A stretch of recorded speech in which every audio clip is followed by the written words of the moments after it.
All right, here to dive even deeper on the growing list of international conflicts, Brad Bowman, Senior Director of the Center on Military and Political Power at Foundation for Defense of Democracies. Brett, thank you so much for being here. Let's start with Venezuela. Tensions are rising, and we have an aircraft carrier in the Caribbean. The Venezuelan military has been placed on high alert. Where do you think this is headed, Brett? Thanks for the opportunity to join you. No, it is true. The United States has assembled an extraordinary amount of combat power in the Caribbean, in the Southern Command area of responsibility, including the Carrier Strike Group and much, much more. Frankly, we have not seen this amount of American military power in Latin America for quite some time. The president, at a minimum, is trying to cast a shadow of power, if you will, over the negotiating table to get concessions from the Maduro regime. And he may be preparing for additional military action.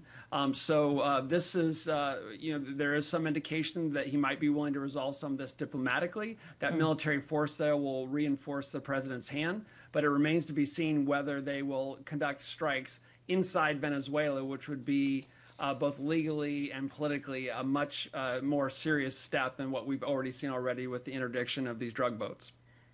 And Brad, Secretary of State Marco Rubio announcing the State Department is designating a Venezuelan cartel as a foreign terrorist organization. How important is that step, and what does that do practically? Yeah, the Foreign Terrorist Organization, or FTO, list has been around for many, many years. You can actually go on the Department of State website and see which entities are on there. This is a way to apply additional pressure. And some view it as a way as creating credibility, if you will, for military strikes, even though a lot of legal experts disagree on whether the FTO designation provides a legal sanction to go ahead and do these strikes. And looking ahead to Saudi Crown Prince Mohammed bin Salman visiting D.C. this week. On the agenda is security, you have AI and nuclear technology. We know President Trump wants to move the needle on establishing diplomatic relations with Israel. What do you expect with that, Brad? Yeah, no, it's an important visit. The president has prioritized the bilateral relationship with Saudi Arabia. That was among his first trips that we've seen in both terms for President Trump.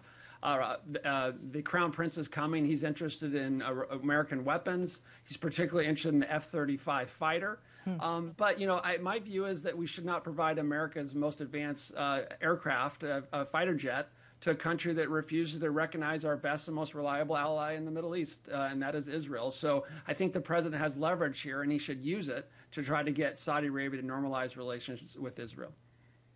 And talk about human rights. We know some advocates are pushing for it to be on the agenda. Do you expect President Trump will bring it up with the Crown Prince?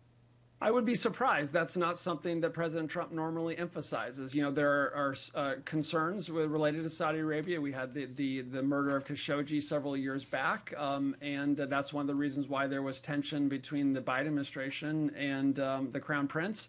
I don't expect the president will bring it up, but I think and I hope that's something that might be brought up behind closed doors, even as we identify common interests, which we have many with Saudi Arabia, and move toward a regional security architecture that will deter and defeat aggression from the Islamic Republic of Iran. And I want to ask you about this attack in Nigeria, Brad. We're hearing 25 schoolgirls were abducted, one school staffer killed and another wounded. And sadly, kidnappings have become all too common over the last decade. Do you see the U.S. getting involved? The president has suggested that we might, but this is not something that one or two or three military strikes are going to resolve. There's a longstanding issue there with both Islamist terrorist organizations and just these armed bandit gangs that are looking to take hostages and raise money. So this is we should care when innocent people are hurt. We should care when religious minorities, including Christians, are hurt. We also know a lot of Muslims are being killed as well. But this is not something that's going to be solved by one or two military strikes. It's going to require a much more comprehensive approach in coordination with the government there. Brett, do you have any final thoughts on Nigeria or other topics we've talked about today? Yeah, no, my main point here with the Crown Prince's visit is that Saudi Arabia is an important security partner, a flawed partner, but an important partner. He's coming with a wish list. I think we should not provide our best fighter to him until he answers some important questions related to Riyadh's relationship with China, that we follow the law related to Israel's qualitative military edge, which is not optional, it's the law. And that I don't think that first fighter jet should be delivered until Saudi Arabia normalizes the relationship with Israel. Why would we do that? Why would we not use that as leverage? That's my view. Using that as leverage. Thank you so much, Brad Bowman from the Foundation for Defense of Democracies. Thank you for your time. Thank you.